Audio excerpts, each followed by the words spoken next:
voici la session en question. Une comparaison entre Azure Data Factory et SSIS. J'ai beaucoup trop de slides, donc je vais parler assez vite. Je vais essayer de faire quelques démos et les slides, de toute façon, elles seront uploadées sur le site à un moment donné. Vous pourrez toujours les trouver puis regarder les détails, mais je vais essayer d'y passer assez rapidement. D'abord, un petit mot pour remercier les sponsors qui rendent cet événement possible. Moi, Régis Baccaro, je suis un Français qui habite expatrié au Danemark depuis 23 ans et qui travaille à Zurich. Je n'ai pas l'habitude de faire des sessions techniques en français. En général, je fais en anglais ou en danois.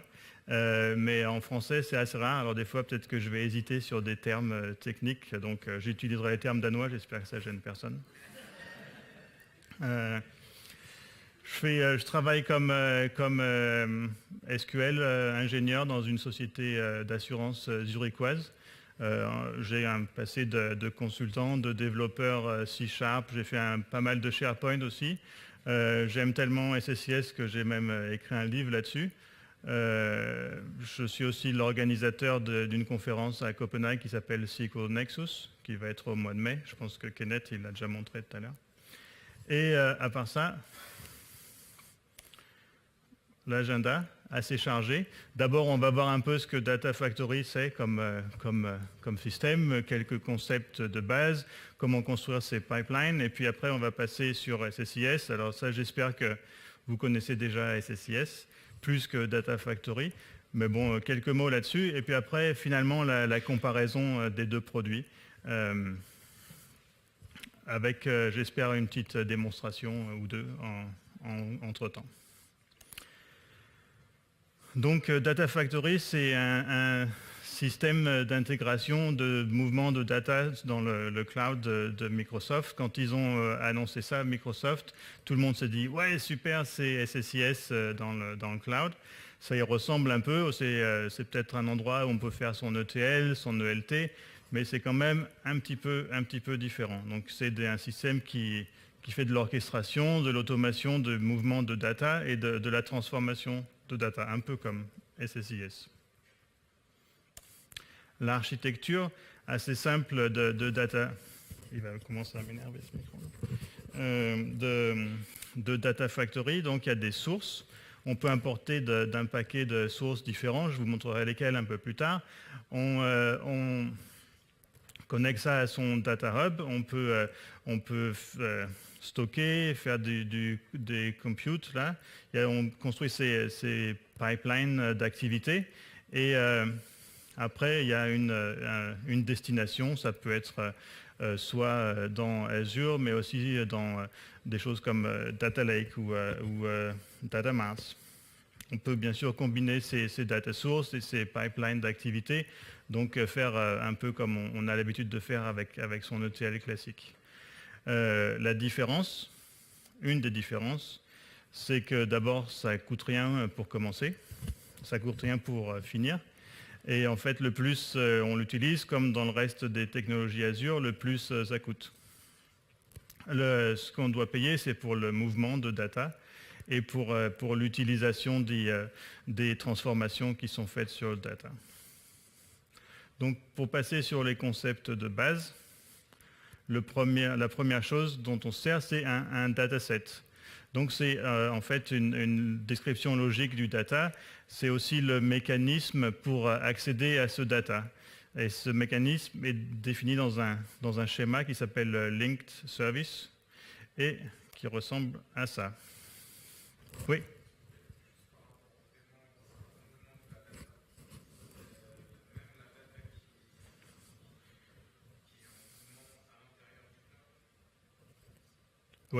Oui, oui, ça coûte. Je vous montrerai les prix un peu plus tard. Tout coûte. Il n'y a rien, il n'y a pas de free lunch. Donc ça, c'est la définition du link service. D'abord, il y a une définition logique, la structure, donc les colonnes ou la définition du dataset. Après, il y a un type. Par exemple, dans ce cas-là, c'est Azure Blob.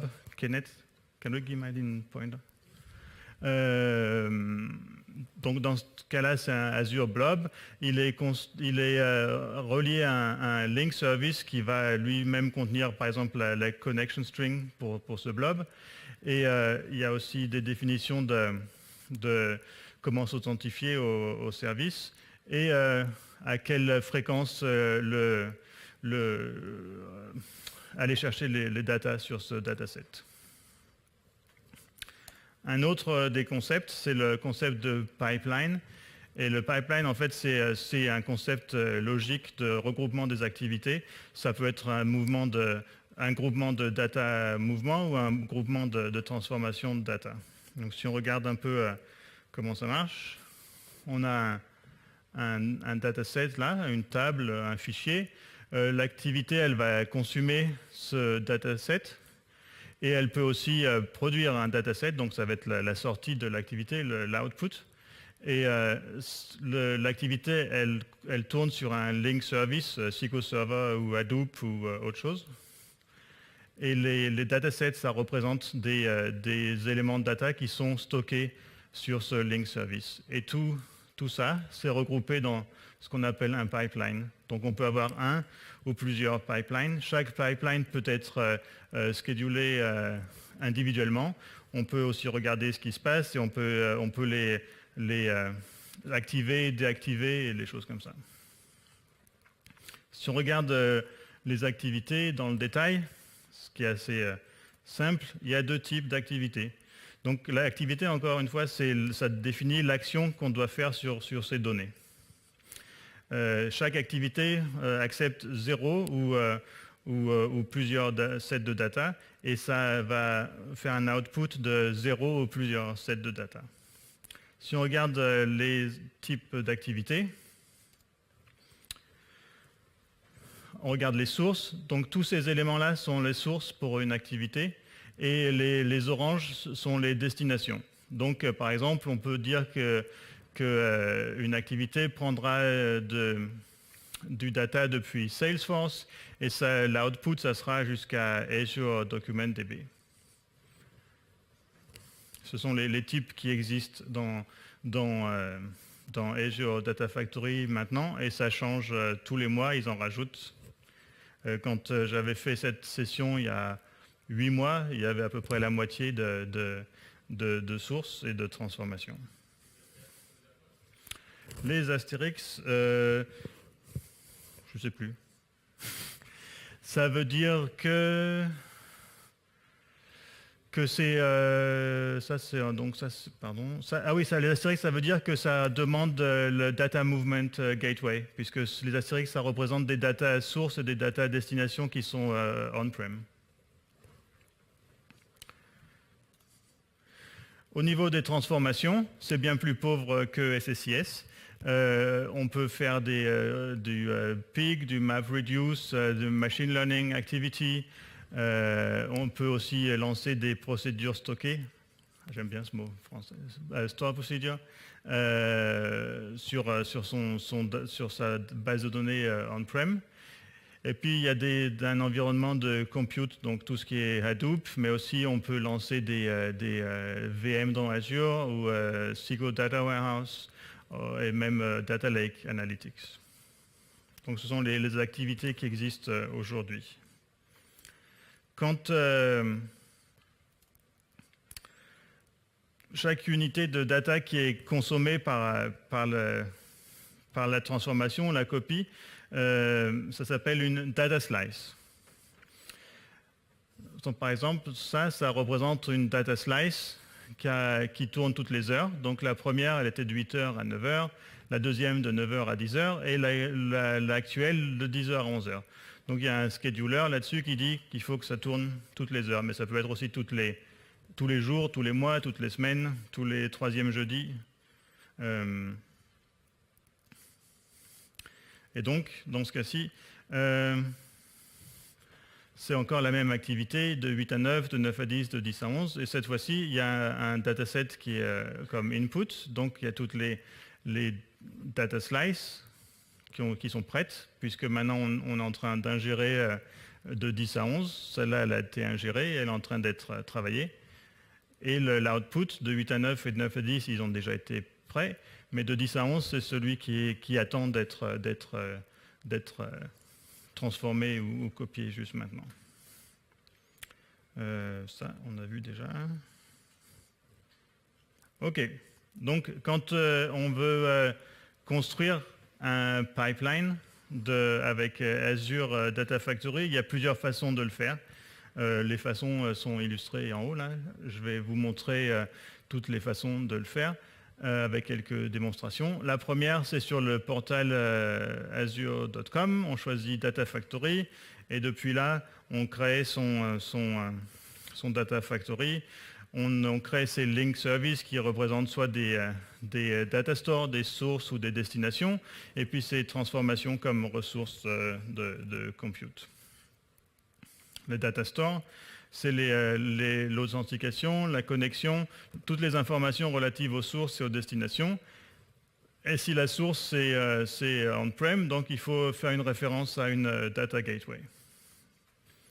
Depuis le portail, on peut aussi créer une data gateway, on peut télécharger l'exécutable de la data gateway pour le faire tourner sur son serveur, et on peut juste lui donner un nom et l'enregistrer depuis là. Une fois qu'on a fait ça, on peut créer un dataset. Donc en fait, le dataset, c'est juste une structure de data qui décrit le data.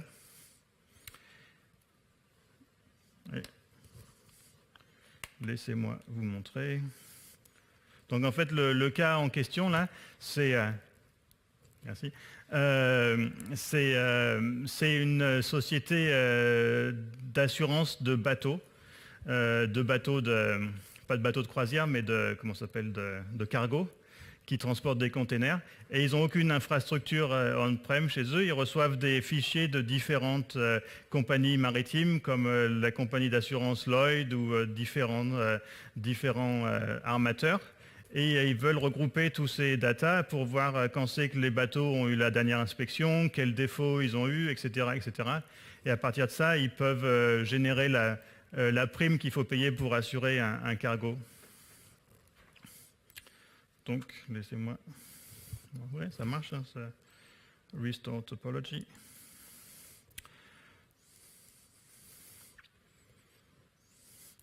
Donc ça, c'est le Data Factory que j'ai créé. Donc il faut choisir le ressource group. Ça, c'est mon abonnement MSDN. Et là, Author and Deploy, c'est là qu'on crée ces artefacts. Voilà ça. Donc j'ai mis une data gateway parce que mes sources, c'est des fichiers CSV qui résident sur un serveur quelconque. Et dans ce cas-ci, c'est ma data gateway qui est connectée. Là, elle me dit je suis connecté sur le service. Parfait. Et on voit que le nom, là, ADF Gateway, c'est le même nom qu'on voit ici. Donc ils se parlent bien ensemble. Et maintenant, je peux définir mes structures. Donc ça, c'est une table que j'ai dans une base de données SQL on-prem. J'ai mes colonnes. Donc j'ai une defect ID, inspection ID, texte, blablabla. Donc tout ça, c'est décrit en JSON. Le nom de la table, elle est valable. Il y a une nouvelle version tous les jours. C'est une table externe. Et j'ai la même chose de l'autre côté. La destination, qui a bien sûr la même structure. Mais cette fois-ci, comme c'est un blob, donc ça va être mis dans ce fichier. Et là, il y a un peu de dynamique par rapport au nom du fichier. J'ai un nom pour l'année, pour le mois et pour le jour. Donc ça va me construire une hiérarchie qui représente chaque jour. Et chaque jour, je vais avoir un nouveau fichier qui va être lu là. Ça explique le partitionnement des fichiers. Donc là, hier, c'est celui qui se retrouve là. Month, c'est celui qui se retrouve là. Day, c'est celui qui se retrouve là, etc. Encore une fois, c'est valable tous les jours. Donc ça, c'est ma source et ma destination. Et maintenant, j'ai mes services. Donc cette fois, pour mon TBL Defect On-Prem, qui est cette table de source, je dis que c'est un type de on-prem SQL Server, et qu'il faut utiliser cette data gateway. Et là, j'ai ma connection string jusqu'à ma base de données on-prem. Dans la même chose pour la destination, c'est un blob avec le nom du blob, c'est regback ADF storage, et account key, c'est celle qu'on peut copier depuis le portail Azure. Donc j'ai mon dataset de source et de destination. J'ai une explication de comment se connecter à la source et à la destination. Et maintenant, j'ai un pipeline. Donc le pipeline, il va expliquer ce qu'il faut faire comme activité, soit copier, soit transform. Dans ce cas-ci, c'est juste une copie. Donc c'est select star depuis ma table. Et donc Windows Start, Windows End, c'est mes tumbling windows, c'est mes slices. Donc chaque heure, ça va procéder, ou chaque jour, ça va procéder à ça. Là, c'est chaque jour, comme intervalle. C'est pas super au niveau résolution. Hein. Quand je zoome, c'est mieux comme ça. Ouais. Et donc, dans ce cas-ci, c'est en pause.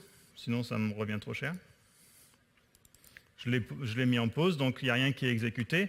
Et en plus, j'ai mis 10 millions de rangs dans ma table de source, donc ça prend quelques temps pour exécuter tout ça. Mais en fait, si je change ça et je dis is paused false, et je deploy, ça va envoyer mon pipeline, mettre en route. C'est provisioning. Donc ça, c'est un éditeur dans le browser. C'est pas super pour faire trop de travail sur ADF, mais pour commencer, ça va à peu près. Donc si on ferme ça, on peut aller voir. Pardon. Il est où? Là. On peut voir un diagramme du pipeline assez simple. Donc on voit qu'il y a ma source qui est bloquée comme ça. Ma source est là, mon pipeline d'activité est là et ma destination est là. Donc on voit que c'est on-prem ainsi qu'au serveur on-prem. On voit qu'il y a une activité et on voit la destination aussi. Donc ça, c'est juste un diagramme expliquant ce qui se passe. Si on a besoin d'un peu plus d'explications, on peut aller sur cette page qui s'appelle Monitor et Manage. Et c'est assez récent, ça. On peut voir les pipelines actifs. Et là, on peut voir que si on ouvre celui-là, qui est ma source, on peut voir que ça fait longtemps que je ne l'ai pas fait tourner. Il attend, comme je lui ai dit qu'il tourne chaque jour, il va tourner, si je ne l'ai pas fait tourner depuis 10 jours, il va tourner pour toutes les journées qui restent depuis les 10 derniers jours. Donc là, je peux voir, il a comme le 17, donc la dernière fois que je m'en suis servi, c'était probablement autour du 16, et il attend de pouvoir tourner. La même chose pour, c'est un peu pénible que ça zoome à chaque fois. Là, on voit la même chose sur le pipeline.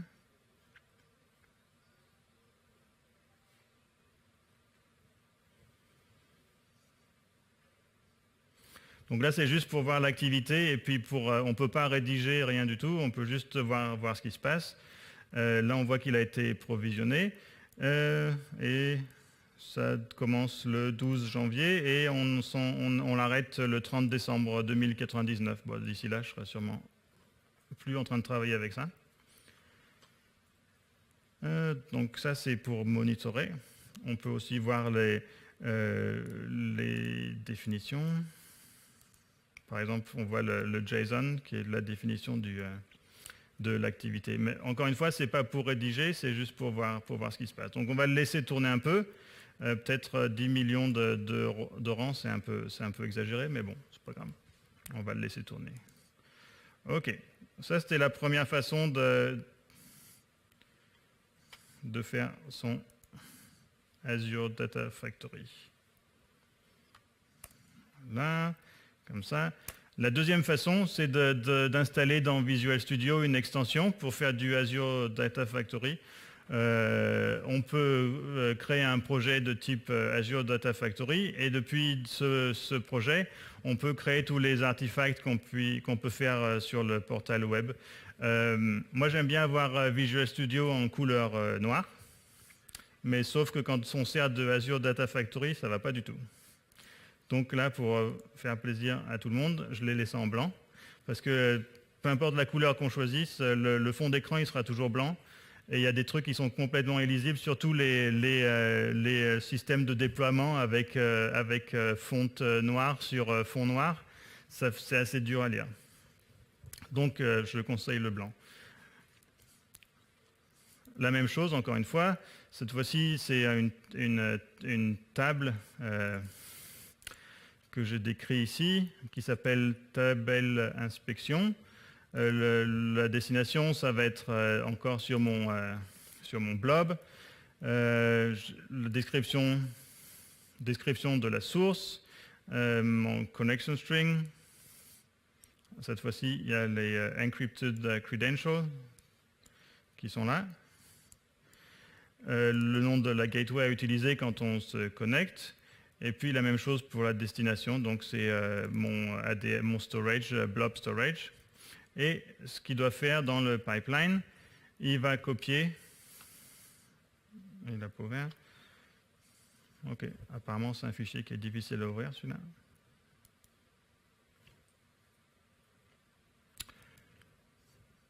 Donc ça, c'est ce que j'explique qu'il doit faire avec les activités. Il y a un petit diagramme pour montrer ce qui se passe. Encore, c'est assez simple, ça prend un dataset comme source et ça le copie directement comme destination. Cette fois-ci, je prends juste les 10 premiers rangs de mon data, de ma table. Un truc qui est bien, c'est la possibilité de pouvoir faire des fichiers de configuration. Dans ce cas-ci, c'est ma configuration de production. Donc quand je déploie depuis Visual Studio, je peux dire maintenant on déploie ma configuration de production, ça va aller ailleurs que sur ma configuration de développement. Tandis que dans le portail Azure, c'est assez difficile de faire ça. Donc en fait, si je veux déployer, je fais Publish. Là, il est en train d'initialiser, on peut attendre une petite demi-heure. Donc c'est ça, si on le met en noir, en fait, ça, le fond il va être noir, mais la couleur des lettres ne va pas changer. Donc c'est assez dur à lire. Il est en train de réfléchir. On va le laisser réfléchir et puis on va continuer les slides là. Je reviendrai à ça un peu plus tard. Donc Visual Studio, c'est encore simple. On peut rajouter des éléments, exactement la même chose qu'on peut faire dans le portail. On peut, je ne vous ai pas montré, mais on peut choisir quel type de data source ou quel type de data destination c'est, soit on-prem, soit blob, soit Azure SQL Data Warehouse ou les différents types. Si on ne veut pas se servir des deux produits, on peut toujours se servir de PowerShell. Il y a différentes commandlets dans PowerShell pour faire exactement la même chose, pour créer des datasets ou des gateways ou définir ces pipelines. Et en fait, il faut se servir de curl. Il faut se servir de curl et puis juste dire comment procéder, envoyer des fichiers JSON comme input et passer sa commande dans PowerShell. Donc je n'ai pas tout affiché là, mais il y a un paquet de PowerShell commandlet à utiliser. On peut aussi utiliser Azure Resource Manager. Alors là, c'est encore pire parce qu'il faut mettre du JSON dans du JSON. Mais enfin, tout le ARM, là, toutes les templates, c'est défini en JSON. Donc on peut définir ces templates en JSON et puis mettre des fichiers JSON dans ces templates en JSON. Moi, je trouve ça un peu trop méta pour moi. Et puis il y a aussi une API REST, donc on peut s'en servir aussi pour créer ces artefacts Data Factory. Ok, revenons. Ah, il a trouvé. Maintenant, je peux écrire quelque chose? Pas encore. Ok, je peux même pas bouger ça, si je peux. Bon, ça va venir. Hein. Donc là, ça travaille. Il y en a un qui est en progrès. Pour le moment, ça va passer 1 minute 22 secondes. On voit qu'il est en train de copier dans mon blob en progrès. On va le laisser tourner un peu, il travaille. Et quand, pour revenir à celui-là, là. Et en fait, ce qui est aussi nouveau sur Azure Data Factory, c'est la possibilité de servir d'un wizard pour créer ces activités et ces pipelines. C'est celui qui s'appelle Copy Data et c'est en preview. Donc là, vous pouvez cliquer et puis construire tout votre système juste en donnant le nom de votre la query pour votre data on-prem, le nom de la gateway, les connection strings pour la destination, etc., etc., sans avoir à faire tout le JSON. Le JSON sera produit pour vous et sauvegardé dans votre Data Factory. Et après, vous pouvez peut-être, si c'est la première fois que vous en servez, vous pouvez toujours regarder comment c'est fait et puis faire quelques petits changements et apprendre à vous en servir.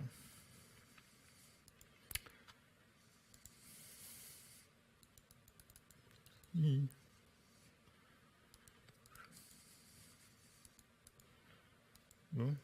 Ah, peut-être si on fait comme ça, après, on peut.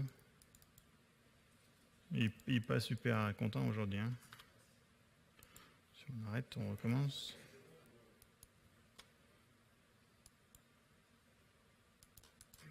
Il n'aime pas. Hein.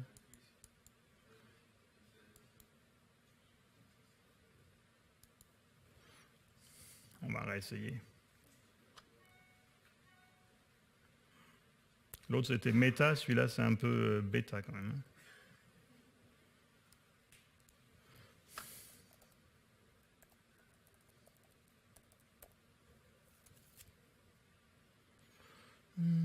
Ok.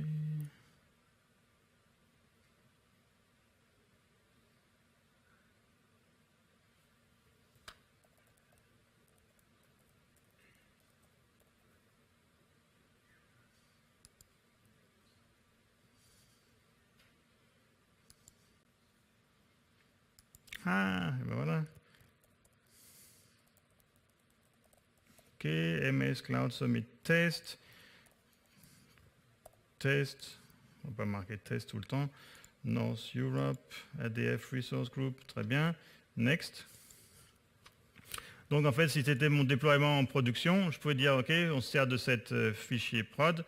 Dans ce cas-ci, je laisse comme ça. Si je copiais un qui existe déjà, il me demande quel fichier je veux remplacer, etc. Comme là, c'est un nouveau, il me demande rien du tout. Il me demande juste lesquels je veux copier. Je veux tout copier. Next. Next. Et on va le laisser travailler. Il est en train de créer. Et après, on va pouvoir voir qu'il existe dans le portail Azure. OK. Revenons-en à nos SSIS. Ça, je pense que la plupart d'entre vous connaissent SSIS. Ça existe depuis SQL Server 2005. Avant, c'était encore pire. Il y a encore de la place pour quelques améliorations. C'est fait partie de la licence de SQL Server. Donc, si vous avez un serveur SQL, vous avez aussi la possibilité d'utiliser SSIS. Hein. À quoi ça sert? C'est pour faire de l'ETL ou de l'ELT, faire des transformations, des copies. Il y a plein de transformations. S'il n'y a pas les transformations qu'il vous faut, vous pouvez étendre vos transformations avec des scripts en .NET, C# ou même VB.NET, si j'ose dire VB.NET. Mais en bon, C#. Il y a un outil de développement dans Visual Studio, c'est drag and drop, c'est vraiment terrible. Des fois, on ouvre des dialogues, qui ouvrent des dialogues, qui ouvrent des dialogues, et spécialement avec les scripts. Donc, on ouvre une nouvelle fenêtre, on écrit son script, on ferme, des merdes, ça compile pas, il faut réouvrir, attendre 15 secondes, on peut faire ces changements et tout ça. Mais bon, ça existe et c'est assez utilisé et c'est assez utile. J'ai aussi fait, pour vous montrer, le projet que je suis en train de déployer. Ah, il n'a pas pu déployer, sympa. Ok, ADF Lavaretus Hub. Ok. Donc il ne connaît pas celui-là. Hub name. Il n'y en a pas un qui s'appelle comme ça? Ouais, Cloud Explorer, désolé, je vais aller voir.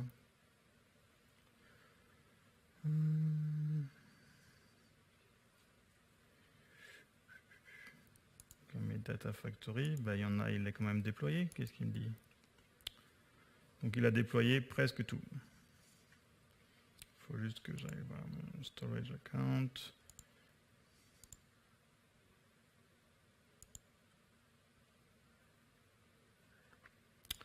Ok, ça il est là. Bon, je vais le laisser pour maintenant. Et la même chose que je viens de faire là-dedans, je peux le faire avec SSIS. Ce cas-ci, j'ai mon data on-prem et j'ai mon blob storage. J'ai importé les SSIS composants pour Azure.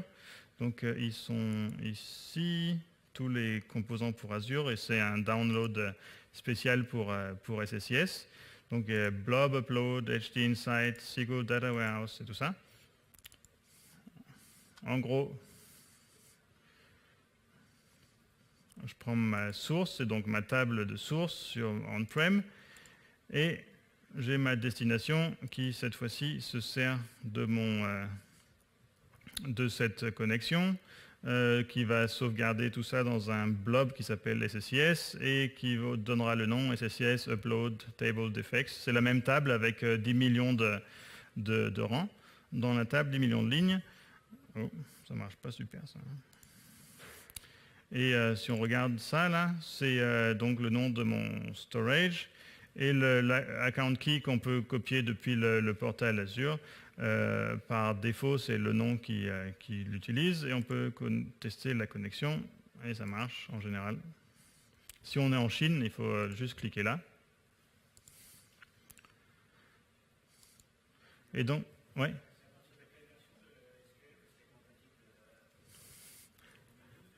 Les éléments Azure pour SSIS, je pense qu'ils existent depuis 2014. Ouais. Et si c'est pas ceux de Microsoft, il y a une compagnie allemande qui s'appelle OH22 qui ont publié les mêmes composants. En fait, je pense que Microsoft s'est largement inspiré de leurs composants quand ils ont fait les leurs. Donc ça, oui, ça se télécharge depuis le Microsoft Download et c'est installable. Et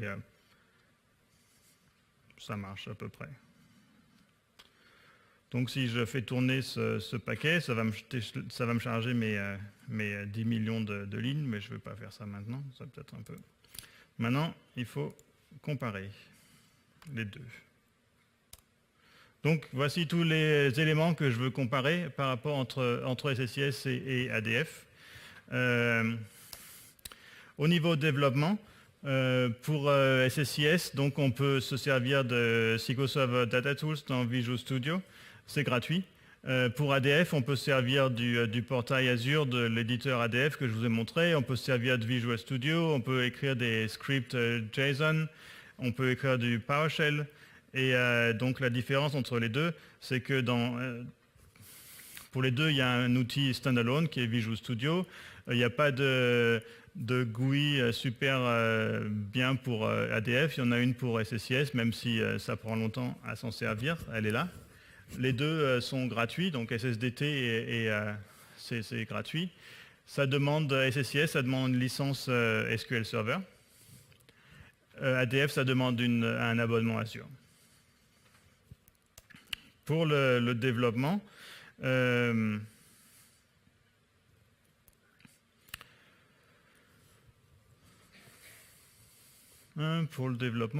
c'était quoi je voulais dire là?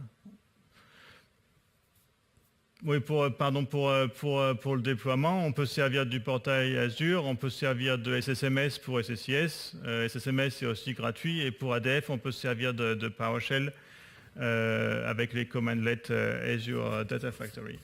Encore une fois, la différence, c'est qu'il n'y a pas de GUI qui est super pour ADF, et ça demande bien sûr un abonnement Azure pour servir d'ADF.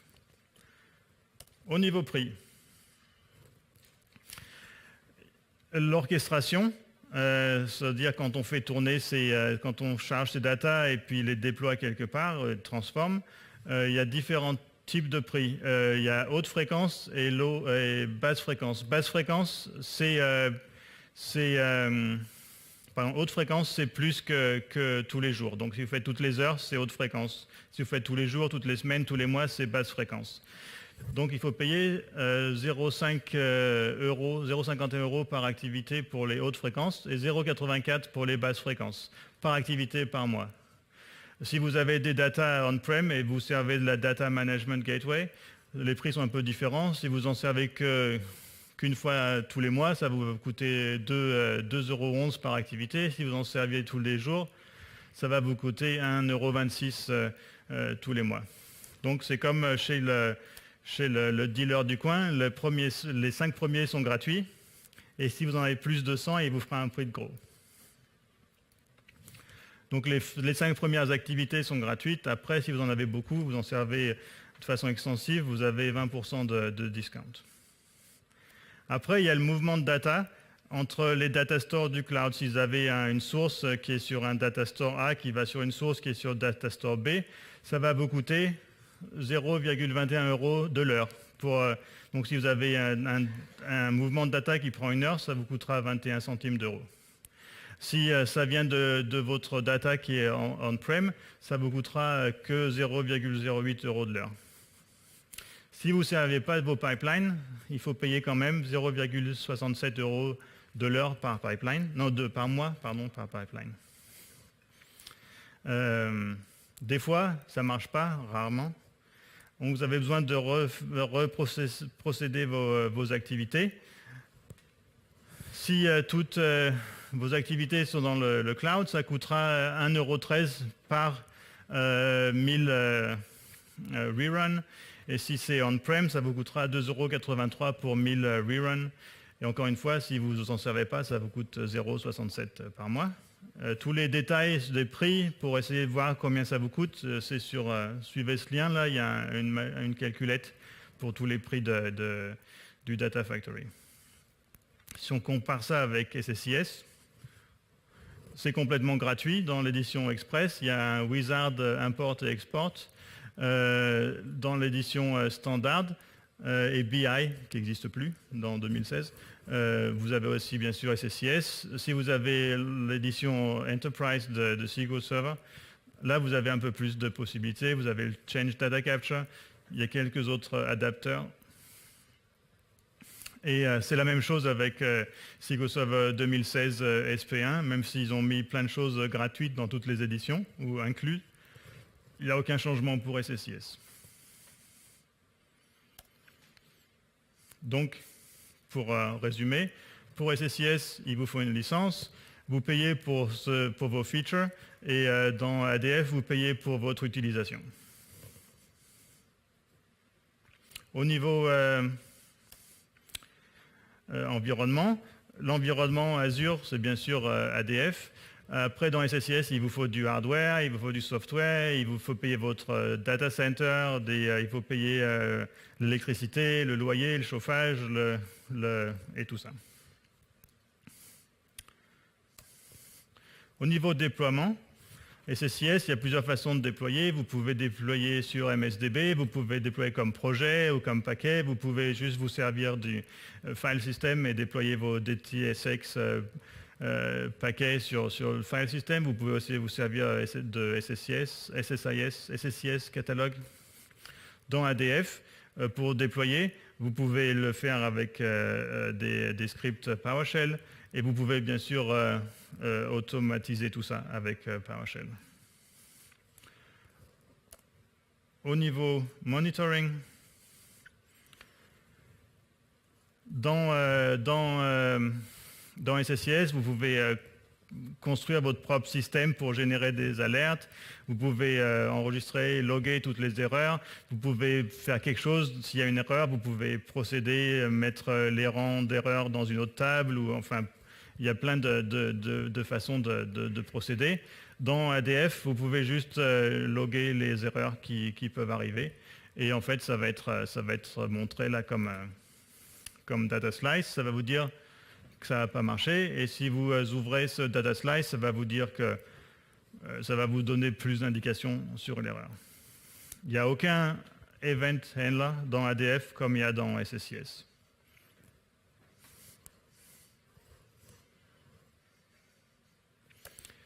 OK.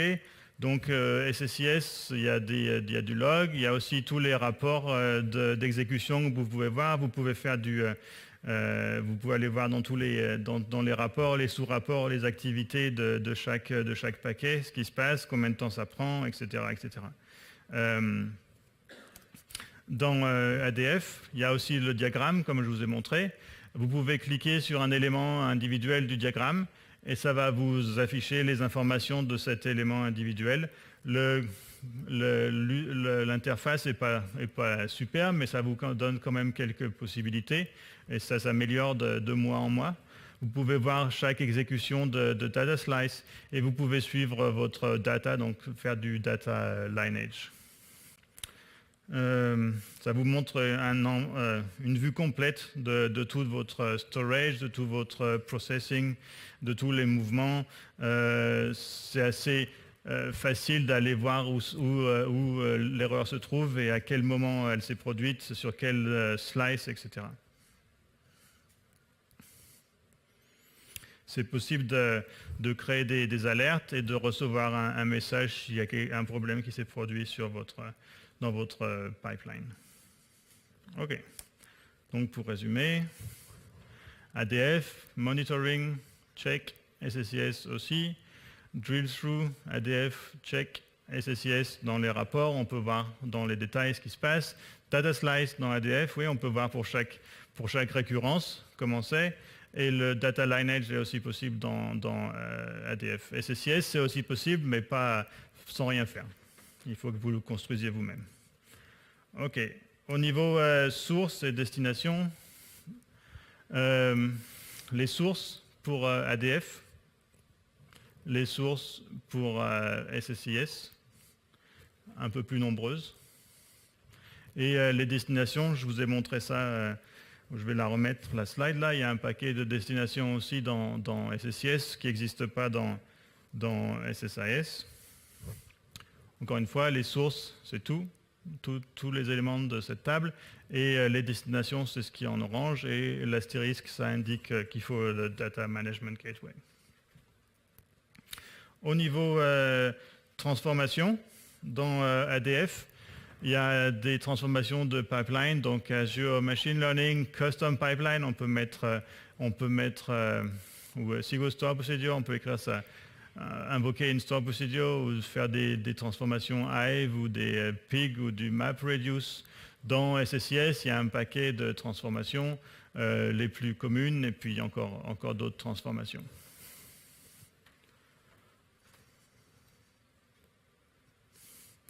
OK, donc une comparaison. C'est possible de copier, oui. On peut aussi faire du C# dans ADF et dans SSIS, OK. Pig and Hive, oui, dans ADS. Dans SSIS, on peut aussi, c'est juste un peu plus compliqué. Il faut un cluster Hadoop, bien sûr, aussi dans ADF, mais c'est un peu plus simple de les connecter. Scoring dans Azure Machine Learning, c'est possible simplement dans ADF. Dans SSIS, il faudra créer ses scripts soi-même et invoquer toutes les méthodes Machine Learning. On peut appeler des store procedures depuis ADF et SSIS. Et il y a un paquet de transformations qui sont déjà faites dans SSIS, beaucoup plus que dans ADF. Au niveau sécurité, dans les deux systèmes, c'est basé sur les rôles. Donc dans SSIS, vous avez différents rôles, create folder, delete folder, SSIS admin, etc., qui sont assez granulaires. Dans ADF, il y a aussi quelques rôles, owner, reader, monitoring reader, user access administrator. Donc vous pouvez un peu jouer sur les rôles. C'est possible d'intégrer ça avec Azure Active Directory. Donc ces rôles-là peuvent être intégrés avec votre votre setup existant. Maintenant, au niveau performance, d'abord on va voir si l'autre il a fini de réfléchir là. Il était où? Il était là. Unknown error, c'est fantastique. Hein. Ok. On va faire comme ça. Ah, je suis... Bon, on va réessayer.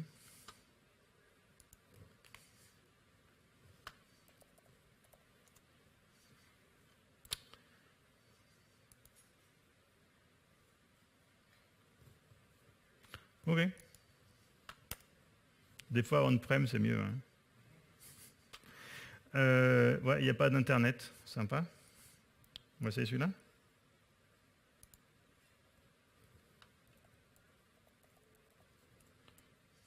Et comme c'est un Surface Pro 4, il n'y a même pas de prise Ethernet.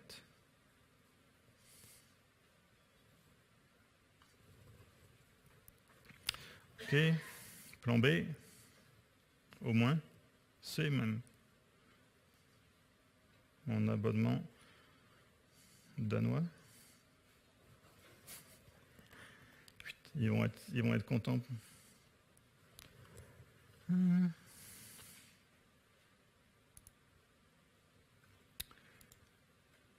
Donc, je disais, au niveau performance, il est là. Ah, c'est revenu. Non, non, non, stop. Merde. C'est reparti. Ok. Donc, il y a toujours une explication.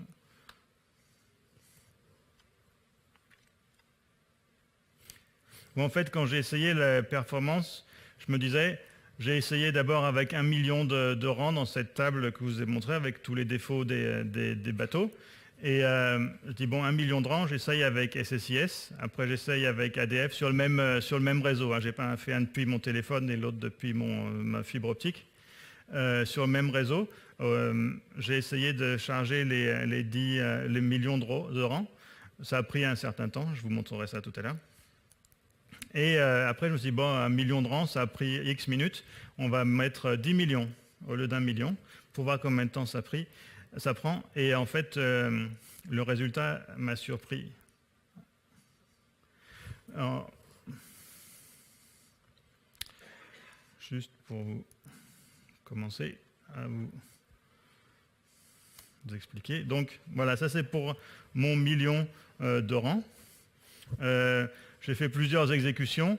Donc ça c'est sur SSIS, hein, depuis ma machine. 1 million de rangs, ça a pris 7 minutes et 1 seconde.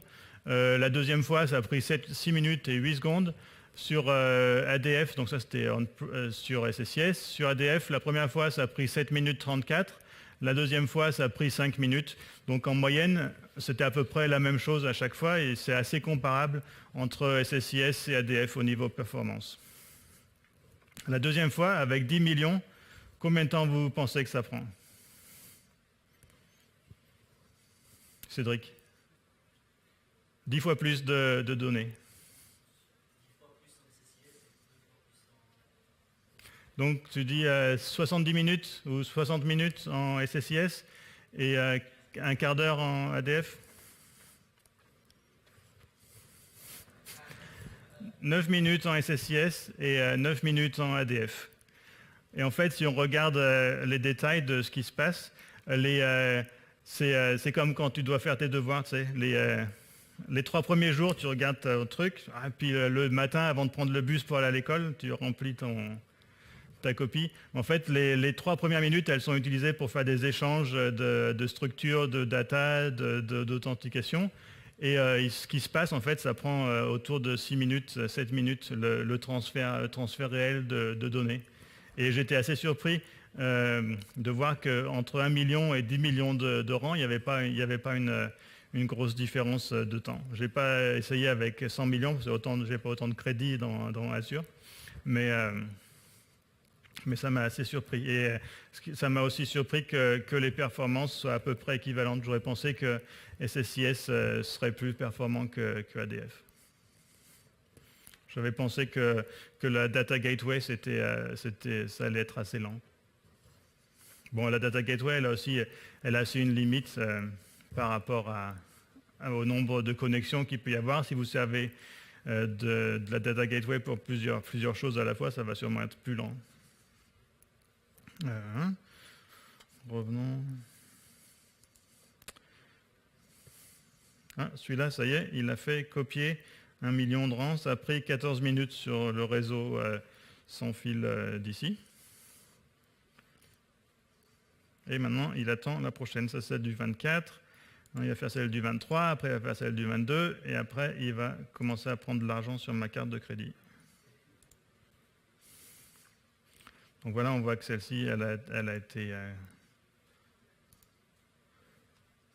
on va prendre celle-là, c'est plus. Voilà. Donc là, on voit le copie, 14 minutes, 100%. Si on prend les data slice...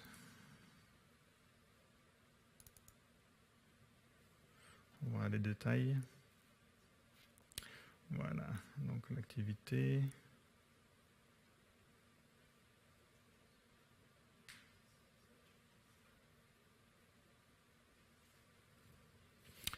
OK. Donc, pour finir,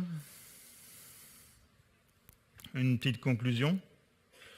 En fait, j'avais le lien, là. Je ne peux pas copier ça. Merde. Pardon.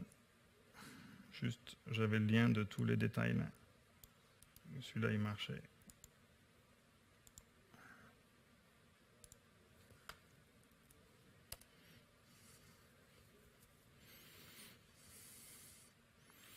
Et si je regarde mes blobs, ils sont mes blobs, storage account, ici, loading, ADF storage,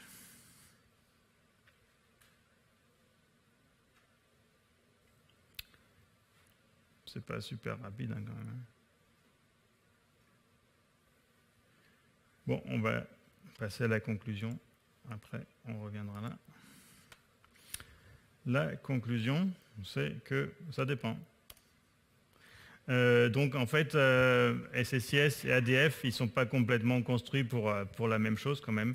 Ce qui serait bien, c'est de faire du SSIS hybride et un peu d'ADF. Sur ADF, c'est mieux de garder tout dans le cloud. À mon avis, le Data Gateway, c'est assez intéressant, mais c'est plutôt, à mon avis, construit pour travailler dans le cloud. Toutes les data transformations qu'on peut faire avec SSIS, c'est très difficile de pouvoir reproduire la même chose dans ADF. Il y a des scénarios pour ADF, par exemple, si on travaille avec du big data, c'est un bon candidat ADF. Ou si la source et la destination sont cloud, c'est aussi quand même bien de travailler sur ADF. Si les deux sources et destinations sont sur on-prem, ça n'a pas de sens de faire de l'ADF. Si on travaille avec du Azure Storage, c'est aussi ADF est un bon candidat plutôt que SSIS. Et bien sûr, si le but de la mission, c'est d'être complètement certain des coûts de l'environnement, de l'administration, du storage et tout ça. ADF, ça vous donnera une image précise de ce que ça va vous coûter. Il n'y aura pas à payer des DBA et à payer les gens qui supportent Windows et des développeurs. Et, bon, si les développeurs, il faut payer quand même. Mais vous êtes, même si c'est un peu plus cher à l'échelle, vous êtes au moins certain du coût avant de vous lancer. OK. Blob.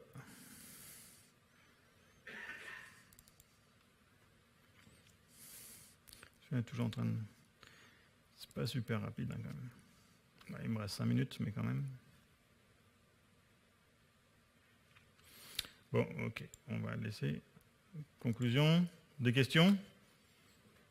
Sinon, si vous n'avez pas de questions maintenant et qu'elles viennent plus tard, vous pouvez toujours m'envoyer un message sur Twitter ou m'envoyer un email où je suis là le reste de la journée, à mon avis aussi. Oui. Ouais.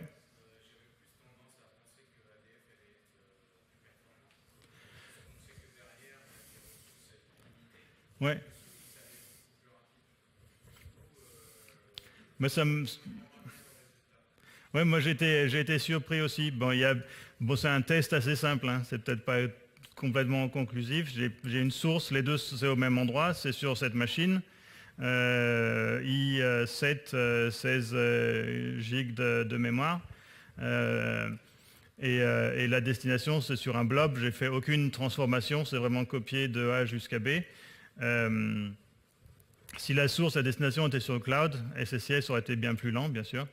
S'il y avait eu des transformations, je pense que si les transformations étaient de type MapReduce, des choses comme ça aurait été aussi plus lent sur SSIS que sur ADF, puisque si on fait si on doit mettre en marche un cluster Hadoop, on peut choisir le nombre de nodes qu'on veut, etc. Donc on peut bien sûr distribuer l'activité bien plus que sur SSIS. Mais bon, il faut aussi se souvenir que maintenant, avec le CTP2 de VNext de SQL Server, on peut faire du scale-out dans SSIS. Ça va être possible de distribuer ses exécutions de paquets entre différentes machines et même dans le cloud. Donc on peut avoir une Azure VM et faire tourner certaines parties de son processus SSIS dans le cloud. Donc ça va encore rendre les tests un peu plus compliqués. Ouais.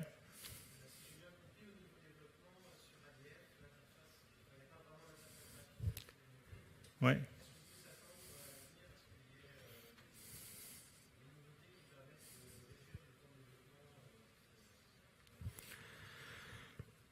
Sur Visual Studio, je ne sais pas. Vous pensez à comme des wizards pour faire différentes activités.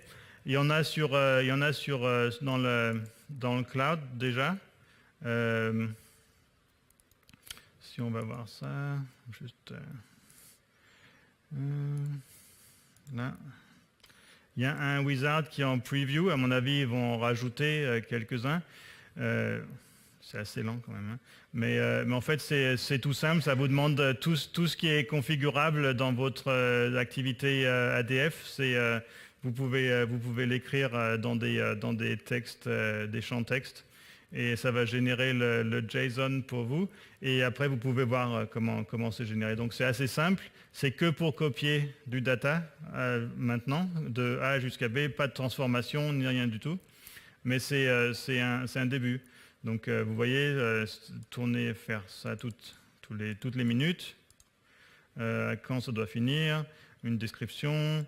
Donc ça, c'est les propriétés du pipeline. Après, vous choisissez la source, la destination, et quand c'est fini, ça vous raconte tout ce que vous avez choisi, et vous appuyez sur Generate ou Publish, ou je ne me souviens plus du nom, et ça va vous créer ça dans votre ADF, dans la bibliothèque ADF. C'est assez simpliste, mais c'est une bonne façon d'être en route.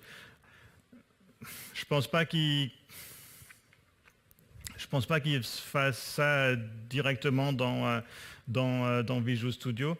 Je pense plutôt que si on veut faire des setups un peu plus compliqués, il faut aller avec du PowerShell et des choses comme ça pour pouvoir avoir un peu plus de logique. Donc à mon avis, c'est pas l'instrument pour développer des gros complexes ADF. Ouais. On va voir ça, c'est fini là. Ah, elle n'est plus là mon activité. Bon. C'était une vieille activité. Ok. Ça c'est bon. Et je voulais vérifier si mon blob était là. Ça a bien copié mon fichier. Mais je pense que c'est quelques terabytes de data. Bon. 2,7 gigabytes de data. En 9 minutes, ou 14 minutes cette fois-ci. Ok, d'autres questions? Oui?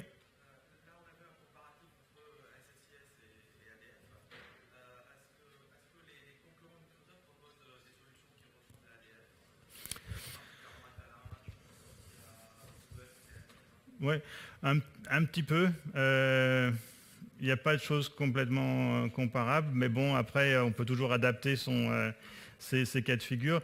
SSIS, il y a plus de compétiteurs comme Power Center ou des choses comme ça.